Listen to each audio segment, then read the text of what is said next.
1 लाख लोकांना आज अण्णासाहेब पाटील विकास महामंडळातून योजनेचा लाभ मिळाला आहे, साताऱ्यात आला, काय सांगाल?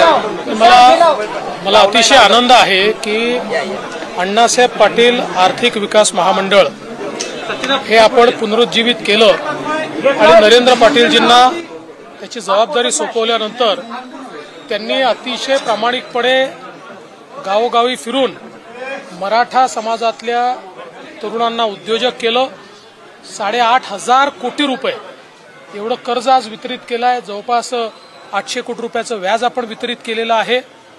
आणि आमचे शिवेंद्रराजे भोसले यांनी मला निमंत्रण दिलं होतं की याचा जो 1 लाख जे आपले उद्योजक झाले त्याचा कार्यक्रम हा तुम्ही सातारला घेतला पाहिजे, कारण सातारा ही स्वराज्याची राजधानी तर आहेच आणि त्यासोबत स्वर्गीय अण्णासाहेब पाटलांची देखील जन्मभूमी आहे, त्यामुळे हा कार्यक्रम या ठिकाणी घ्यावा। तो कार्यक्रम आज झालाय आणि आपण देखील त्या ठिकाणी उपस्थित होतात।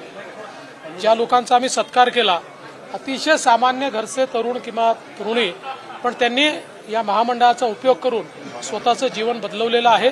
आता दुसरा टप्पा हा 5 लाखाचा आपल्याला पार पाडायचा आहे असा आम्ही संकल्प केला। साहेब, आज कृषी उत्पन्न बाजार समितीचं भूमिपूजन केलं, काय भावना?